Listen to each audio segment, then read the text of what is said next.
না, এটাই তো টেস্ট ক্রিকেটের সৌন্দর্য। আমার মনে হয় যে ছোট দল বড় দল বলে আসলে কিছু নাই। ওরা খুবই ভালো ক্রিকেট খেলেছে, এটা মানতেই হবে। এরকম একটা ডে 5-এর মতো উইকেটে এসে যেভাবে ওরা চ্যালেঞ্জটা আমাদের দিয়েছে, অবশ্যই ওদেরকে এই ক্রেডিটটা দিতে হবে। বাট পাশাপাশি আমি বলবো যে আমাদের বোলাররা যেভাবে বল করেছে ওই ধৈর্যটা নিয়ে, এটাও আসলে ক্রেডিট দেওয়ার মতো। স্পেশালি তাইজুল, মিরাজ, মুরাদ, খালেদ এবং এবাদত সবাই যেভাবে দায়িত্ব নিয়ে বোলিং করেছে, এটা আসলে ক্রেডিট দেওয়ার মতো। আপনার শ্রীলঙ্কা প্রেস কনফারেন্সের পরবর্তীতে আপনি আবার এখানে অনেকদিন পরে ক্যাপ্টেন্সি নিয়েই আসলেন, সিরিজটা কন্টিনিউশন রইল। তো সেই জায়গা থেকে আপনার ক্যাপ্টেন হিসেবে ফেরা এবং আবার ওয়ানডের ভাইস ক্যাপ্টেন হওয়া, এই বিষয়গুলো কি একটু পরিষ্কার করবেন? পরিষ্কার তো এর আগে করলাম, ক্যাপ্টেন্সি পেলাম। ভাইস ক্যাপ্টেন বিষয়টা ক্রিকেট বোর্ড এগেন ডিসিশন নিয়েছে, কথা হয়েছিল টুকটাক। বাট যেটা আমি এর আগেও বলেছিলাম যে আমি ইন্ডিভিজুয়াল নাজমুল হোসেন শান্তর থেকে দলটা বড়, সো দলের কথা চিন্তা করে আবার এই জায়গায় ফেরত এসেছি। সো আমি চেষ্টা করব যে আমার যে দায়িত্বটা আছে আমি ঠিকমতো যেন পালন করতে পারি।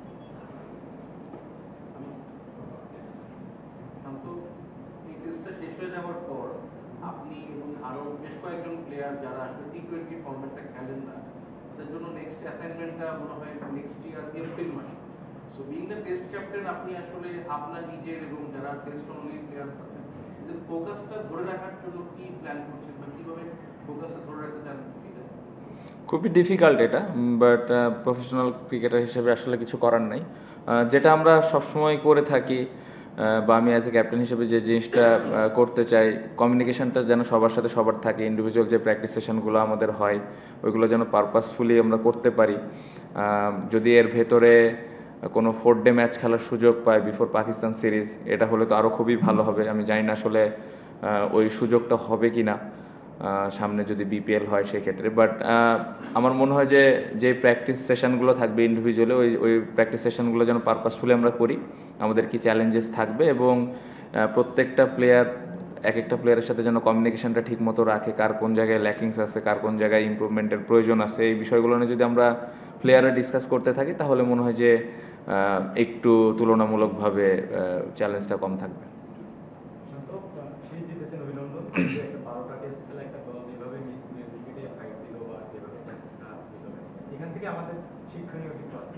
প্রথমত মিরপুরের উইকেট যেরকম দেখা যায় ওর থেকে অনেক বেটার বিহেভ করছে। আপনি যদি স্পেশালি বাউন্সটা দেখেন, একদমই ট্রু বাউন্স ছিল, ইভেন আজকেও প্রত্যেকটা উইকেট নিতেই কষ্ট হয়েছে।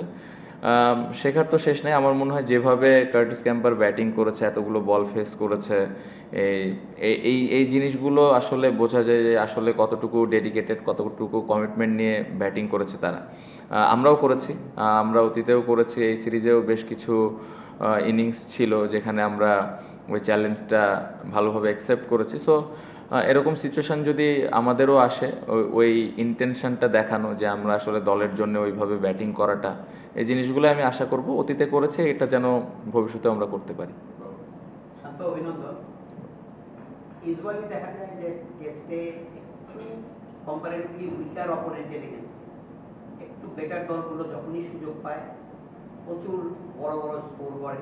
ইন্ডিভিজুয়ালি কেউ 70, 60, 80-তে আউট হয় না, 120, 50, 100 করে। বাট আমরা এই দুই টেস্টে 3 ইনিংসে 12টা 50+ মধ্যে 4টাকে কনভার্ট করতে পারলাম 100। আপনি বিং এ ক্যাপ্টেন, আপনার মনে হয় না যদি এগুলো থেকে আমরা একাধিক ডাবল সেঞ্চুরি এবং আরও কয়েকটা সেঞ্চুরি ফিল করতে পারতাম, এটা হতো মোর স্যাটিসফ্যাক্টরি। এটা একটা পার্ট। আর এটা যে হচ্ছে না, বাট এটা একটু কম হয়, সেটার কারণে আমার কাছে মনে হয় যে এই সিরিজ শুরু হওয়ার আগে আমরা যখন প্ল্যান করি, টিম মিটিং করি, তখন এই বিষয়টা নিয়ে আমরা কথা বলেছি যে আসলে আমরা কতগুলো 100 করতে পারি অ্যাজ এ টিম হিসেবে। ইন্ডিভিজুয়ালি তো করবোই, বা টিম হিসেবে আমাদের প্রত্যেকটা সিরিজে বা প্রত্যেকটা ইনিংসে কতগুলো 100 হচ্ছে, এবং 100টা শুধু 100তেই যেন থেমে না যায়। আপনি যেটা বললেন যে 150, 160, 70, 200 এরকম যেন হয়। সো পজিটিভ দিক হলো 4টা 100 হয়েছে। নেগেটিভ দিক আমি বলবো যে 100গুলো আরও বড় হতে পারতো। এখান থেকে যদি 2টা ডাবল 100 হইতো তাহলে এটা আরও ভালো হতো। 50গুলো যদি 100 হতো তাহলে আরও ভালো হতো। আমাদের সুযোগ ছিল, আমরা করতে পারিনি, সবাই চেষ্টা করেছে, বাট এই জায়গাটাতে হলে অ্যাজ এ ক্যাপ্টেন হিসেবে এটা আরও ভালো লাগতো। কারণ আপনি যেটা বললেন যে এই ধরনের টিমের এগেনস্টে যদি এই রানগুলো থাকে একটা ব্যাটসম্যানের পেছনে, তাহলে ভবিষ্যতে এটা আসলে ওই ব্যাটসম্যানকে আরও কনফিডেন্স দিবে। সো পজিটিভ নেগেটিভ দুটাই ছিল, বাট আমি অ্যাজ এ ক্যাপ্টেন হিসেবে যেই মিটিংটা করেছিলাম, যে 100-র কথাটা বলেছিলাম, এই জায়গার দিক থেকে স্যাটিসফ্যাকশনের জায়গা আছে। বাট আমি আশা করব ভবিষ্যতে এই রানগুলো যেন 100, 150, 200 এরকম হয়। এখান থেকে বের হওয়ার উপায় যেটা আপনি বললেন, ডোমেস্টিকে যখন আমরা ফার্স্ট ক্লাস ক্রিকেটে যখন খেলি, এই জায়গায় কিভাবে আমরা বড় বড় রান করি, এবং যখনই অপরচুনিটি আসবে খেলার, তখনই যেন সবাই ম্যাচ খেলে, ওই 4 ডে ম্যাচ খেলে। বিং এ ক্যাপ্টেন হিসেবে আমি এই জিনিসটা চাই যে আমার প্রত্যেকটা প্লেয়ার যে ফার্স্ট ক্লাসে যে ম্যাচ খেলতেছে এবং চেষ্টা করতেছে যে ওখানে কত বড় বড় রান করতে পারে।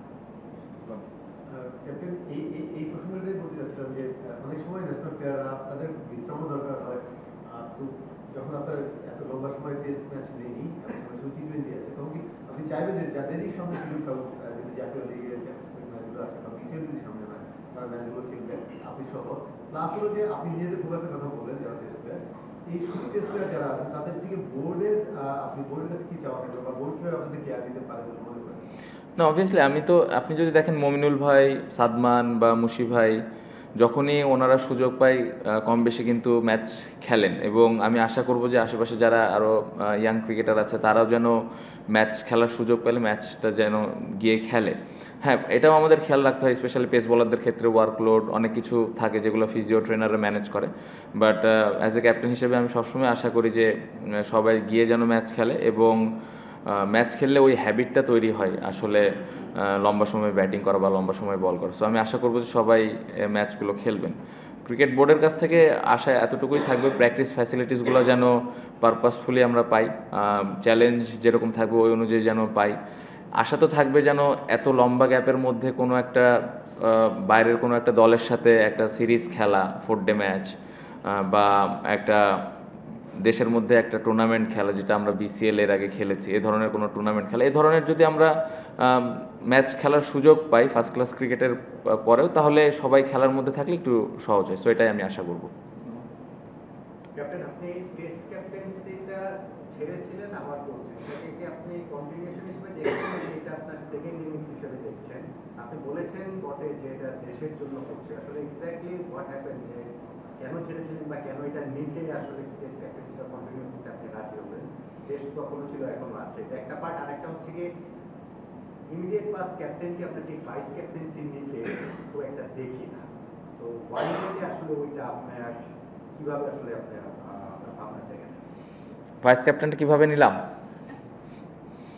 বোর্ড দিল, নিয়ে নিলাম। না, এমন না। জিনিসটা হচ্ছে আমি যেটা বললাম, যে রিজনটা একই রকমই ছিল, যে একটা সময় যখন ক্যাপ্টেন্সিটা আমার কাছ থেকে ক্রিকেট বোর্ড নিল, তারপরে আমি যখন আবার নিজে থেকে টেস্ট ক্যাপ্টেন্সি ছাড়লাম, ওই সময় আমার কাছে আমার চিন্তাভাবনা একরকম ছিল।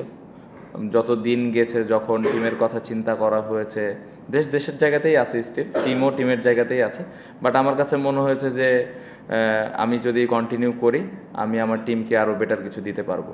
সো ওই বিশ্বাস থেকে, এবং ক্রিকেট বোর্ড যেভাবে আমার সাথে কমিউনিকেট করেছে, যেভাবে এক্সপ্লেনেশন দিয়েছে আমাকে, ওইটাতে আমি কনফিডেন্স ছিলাম, এবং আমি আশা করি যে বোর্ড ওই সাপোর্টটুকু পুরোপুরিভাবে আমাকে ভবিষ্যতে দিবে।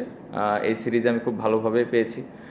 আমি আশা করছি যে সামনে ওই যে জিনিসগুলো আমার প্রয়োজনীয়ভাবে আমি পাবো। সো ওই সবগুলো বিষয় চিন্তা করে আসলে ক্যাপ্টেন্সিটা নেওয়া, এবং ভাইস ক্যাপ্টেন ইস্যুটা ওইভাবেই আসলে নেওয়া হয়েছে।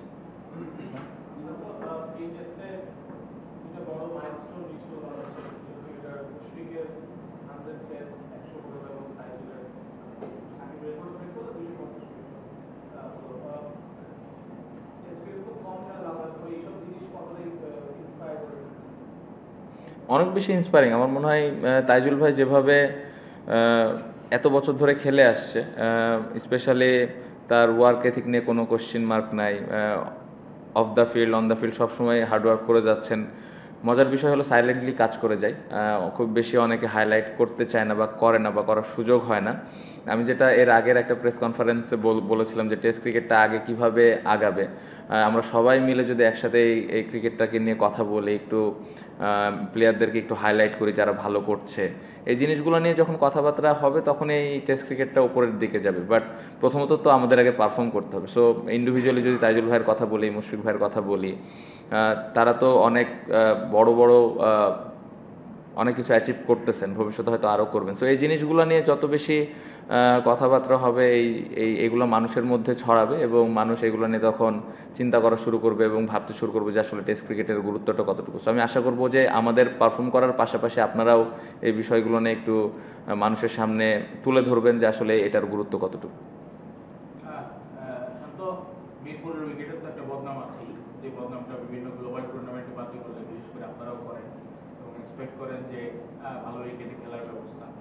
এই উইকেটটা যদি বলেন যে তাদের এটা তো কনভেনশনাল মিরপুরের উইকেট ছিল না আসলে, মানে আপনারা কি এই ধরনের উইকেটই চান কিনা, যে মানে একটু চেঞ্জ করার জন্য, নিজেদের বেটারমেন্টের জন্য, ব্যাটিংয়ের জন্য? না, অবশ্যই সবসময় তো ভালো উইকেট চাই, বাট আমার কাছে মনে হয় যে অপোনেন্টের স্ট্রেংথ অনুযায়ী যখন হোমে খেলা হবে ওইভাবে উইকেটটা বানানো হোক, এটাও চাই। উইকেট প্র্যাকটিসে যেই উইকেটগুলো আমরা পাই সবসময় আশা করি যে ওই উইকেটগুলো সবসময় যেন ভালো হয়, স্পেশালি যখন আমরা বাইরে খেলতে চাই, যে ধরনের চ্যালেঞ্জ থাকে ওই টাইপের উইকেট যদি এখানে পাওয়া যায় তাহলে ব্যাটসম্যানদের এবং বোলারদের স্কিলটা ইমপ্রুভ তাড়াতাড়ি হয়। আদারওয়াইজ ডিফিকাল্ট হয়ে যায় যখন বাইরের চ্যালেঞ্জগুলো আসে ওইগুলোর সাথে ম্যাচ করা। সো ম্যাচের কথা বলবো যে ম্যাচে অপোনেন্টের স্ট্রেংথ অনুযায়ী আসলে উইকেটটা বানানো হয় এবং ওই অ্যাডভান্টেজটা নেওয়া উচিত আমি পার্সোনালি মনে করি। বাট আমি এটা বলবো যে বাংলাদেশের যতগুলো উইকেট আছে বা প্র্যাকটিস ফ্যাসিলিটিস আছে সবগুলো উইকেট যদি ভালো হয়, ব্যাটিং ফ্রেন্ডলি বা বোলারদের স্পোর্টিং উইকেট হয়, তাহলে আমার মনে হয় যে আমাদের স্কিলের অনেক ইমপ্রুভ হবে। সো অ্যাজ এ ক্রিকেটার আমি ওই জিনিসটাই আশা করি যে আমরা যে জায়গাগুলোতে প্র্যাকটিস করি ওই উইকেটগুলো অনেক স্পোর্টিং হবে। শান্ত ভাই, উইকেট নিয়ে বলছিলাম আসলে মিরপুরে প্রায় 2.5 বছর পর টেস্ট ক্রিকেট 5 দিনে গড়িয়েছে, সেটা কতটুকু ভালো লাগছে? ভালো লাগছে, অবশ্যই ভালো লাগছে। আশা করিনি, অনেস্টলি আমরাও আশা করিনি। বাট 5 দিন গিয়েছে, কষ্ট করে এই ইনিংসে 10টা উইকেট নেওয়া লাগছে, এটাই আসলে টেস্ট ক্রিকেটের সৌন্দর্য এবং আমরা সবাই প্রত্যেকটা প্লেয়ার খুব এনজয় করেছি এই টেস্ট ম্যাচটা। ক্যাপ্টেন রয়েছে, তারা ক্যাপ্টেন ব্যাটিং দল থেকে ক্যাপ্টেন অ্যাওয়ার্ড পেয়েছে এবং হচ্ছে গত এক বছর 71 রান করেছেন। অনেক চেষ্টা গেছেন, আপনারা রান করেছেন, যদিও ওডিআইতে কয়েকটা ইনিংস ভালো যায়নি। মানে এই সময়টাকে উপভোগ করছেন, প্রসেসটা কি, মানে ব্যাটিং এ এই ডেভেলপমেন্টটা কিভাবে আসলো, আর হচ্ছে ওই প্রেশারগুলো কি আপনার মানে ব্যাটিং এর ইম্প্যাক্ট কি একটু ফেলে না, কারণ এটা ওই প্রেশার নিয়ে ফেলে? না, আমার কাছে মনে হয় ভাই দেখেন, আমি অ্যাজ এ ব্যাটসম্যান হিসেবে আমার রান করা এটাই কিন্তু একটা কাজ, এটা আমার টিমের জন্য রান করতেই হবে। বাড়তি প্রেশার আসলে কি, প্রেশার তো চোখে দেখা যায় না। আমার মনে হয় যে আমার কাজটা কি ওইটাতে যদি ফোকাস করি, আমার আসলে দল আমার কাছ থেকে অ্যাজ এ ব্যাটসম্যান হিসেবে কী কাজ কী চাচ্ছে ওই জিনিসটাতে যদি এক্স্যাক্টলি আমরা ফোকাস করি তাহলে আমার মনে হয় যে বাড়তি যে প্রেশারগুলো এগুলো আসবে না। ওই একটা বল নিয়ে যদি আমি চিন্তা করি যে আমার আসলে এই মুহূর্তে কী করা উচিত, ওইটা যদি করতে পারি তাহলে আমার মনে হয় যে বাড়তি যে প্রেশার, আমি ক্যাপ্টেন না, আমি রান আগের ইনিংসে করেছি কি করি না, এগুলো আসলে ম্যাটার করে না। সো আমি পার্সোনালি চিন্তা করি যে আসলে ওই মোমেন্টে ওই একটা বল আমি কিভাবে ভালোভাবে হ্যান্ডেল করতে পারি এবং রান করতে পারি, ওটাই মেন ফোকাস থাকে। বাট যেটা নিয়ে অনেক কথা হচ্ছে, হয়তো আমি ক্যাপ্টেন হিসেবে অনেক রান করছি, বাট স্টিল আমার কাছে মনে হয় যে এটা এনাফ না। আমার অ্যাবিলিটি অনুযায়ী আমি মনে করি যে এর থেকেও আমি বড় ইনিংস খেলার মতো অ্যাবিলিটি আমি রাখি। সো আমি চেষ্টা করছি যে এই জায়গাগুলো ইমপ্রুভ করে আরও কীভাবে আমি অ্যাজ এ ব্যাটসম্যান হিসেবে কন্ট্রিবিউট করতে পারি। ক্যাপ্টেন, আপনি এই বছরে 60 গড়ের এভারেজে প্রায় 60-এর কাছাকাছি গড়ে প্রথম বাংলাদেশ হিসাবে খুব সম্ভব মনে করি এক টেস্ট ক্যালেন্ডার ইয়ারে 500-র উপরে রান করেছেন। সেটি কিভাবে আসলে মূল্যায়ন করেন আপনার কাছে, এবং আবার তো নেক্সট বছর আমাদের খেলা আছে, সেটি আপনি মানে আপনার নেক্সটে কি কোনো টার্গেট আছে কিনা যে 500টাকে 1000-এর কাছাকাছি নেওয়া? যেহেতু মাত্র 6টা ম্যাচই খেলেছেন, পরের বছরে ম্যাচ কিছু বেশি আছে, সব মিলিয়ে যদি ক্যাপ্টেন হিসাবে ব্যাট করাটা বেশি চ্যালেঞ্জিং কিনা? সবাই বলছে ক্যাপ্টেন হিসাবে রান বেশি করেন, বাট ক্যাপ্টেন হিসাবে ব্যাট করাটা একটু চ্যালেঞ্জিং। ক্যাপ্টেন বিষয়টা আমি সাইডে রেখে দিই। যদি আমি অ্যাজ এ ব্যাটসম্যান হিসেবে কথা বলি, ক্যাপ্টেন বিষয়টা সাইডে থাক। আপনি যেটা বললেন, অবশ্যই বছর শেষ হয়েছে, ভালোভাবে শেষ হয়েছে, অবশ্যই এটা ভালো লাগার বিষয় অ্যাজ এ ব্যাটসম্যান হিসেবে করতে পেরেছি টিমের জন্য কন্ট্রিবিউট। বাট আমি যেটা একটু আগেও বললাম যে এইখানে এটা আসলে এনাফ না। আমরা যদি আসলে ভালো দল হইতে চাই ভালো টিমের এগেনস্টে ম্যাচ জিততে চাই, তাহলে এই রানগুলোকে কনসিস্টেন্টলি আমরা কত বেশি করতে পারতেছি বা আমি কনসিস্টেন্টলি আরও কত বেশি দলকে কন্ট্রিবিউট করতে পারতেছি, এটা ইম্পর্টেন্ট। সো লক্ষ্য এটাই থাকবে যে নেক্সট ইয়ার যেই 12টা টেস্ট আছে যদি সবগুলো খেলার সুযোগ হয়, কিভাবে আমি আরও ইমপ্রুভ করে আরও ভালোভাবে দলকে কন্ট্রিবিউট করতে পারছি। সো ক্যাপ্টেন না 60 এভারেজ এগুলো আসলে এখন সব পাস্ট হয়ে গেছে। এভারেজ 60 এটা চলে গেছে। নেক্সট ম্যাচে আমি কি করতে পারি এটা ইম্পর্টেন্ট, এবং আমি চেষ্টা করব যে নেক্সট ইয়ার যে 12টা টেস্ট আছে এখানে আরও ভালোভাবে কন্ট্রিবিউট করার। নতুন একটা কালচার ক্রিয়েট হলো, 100 টেস্ট খেলার কালচার। আপনি সে সময় স্পিচ দিচ্ছিলেন মুশফিক ভাইকে, আপনার মিরাজ ভাই আছেন, নুরুল ভাই আছেন, আপনাদের আপনারা মিরাজ ভাইয়ের পিছনে বোর্ডে ইনভেস্টমেন্টটা অনেক বেশি। আপনার তখন কি, যখন স্পিচ দিচ্ছিলেন তখন আপনার মাথায় কি চলছিল যে আপনিও 100 টেস্ট খেলতে চান, বা আপনাদের মধ্যে কোনো কথা হয়েছে কিনা যে আমি হতে চাই 100 টেস্ট খেলার, জানতে চাচ্ছি। না, এটা খুবই ভালো হয়েছে। আমরা অনেস্টলি কখনো এই বিষয়টা নিয়ে আলাপই করি নাই বা ভাবিও নাই যে আমরা 100 টেস্ট খেলতে পারি, বাট যে মোমেন্টে মুশফিক ভাই এটা অ্যাচিভ করে ফেলছে তারপর থেকে কিন্তু দেখা যাচ্ছে সবাই আমরা এই বিষয়টা নিয়ে কথা বলছি যে আমিও খেলতে চাই। কেউ হয়তো 10 টেস্ট খেলতেছে, ও বলতেছে যে আমিও 100 টেস্ট খেলতে চাই। সো এটা একটা পজিটিভ দিক। আমাদের মধ্যে তো সবসময় কথা হয়, বাট আমার মনে হয় 38-39টা টেস্ট হয়েছে, মিরাজের মনে হয় 50টা প্লাস। অনেক দূর যাওয়া বাকি। এত লম্বা চিন্তা না করে একটা টেস্ট যদি আমরা খেলতে পারি, পারফর্ম করতে পারি, যদি কপালে থাকে, রিজিকে থাকে, ইনশাল্লাহ একদিন অ্যাচিভ করতে পারবো। ক্যাপ্টেন, আপনি ক্রিকেটের কথা বলছিলেন, আপনি নিজেও এবার একটা ম্যাচ খেলেছেন এবং বেশ ভালোভাবে জড়িত ছিলেন আর কি রাজশাহী টিমটার সঙ্গে। আপনি নিজে অ্যাজ এ টেস্ট ক্যাপ্টেন যখন বাংলাদেশের সবচেয়ে বড় ফার্স্ট ক্লাস টুর্নামেন্টটা দেখেন, সেটা আপনার চোখে আসলে কেমন? আপনি যে জায়গায় দেখতে চান সেই জায়গায় হিসেবে আপনি 10-এ এটার মার্কিং করতে গেলে এটাকে কত দিবেন? মার্কিং না করি, মার্কিংয়ের দিকে না যাই, বাট আগের থেকে ভালো হচ্ছে, but there are lot of areas we can still improve.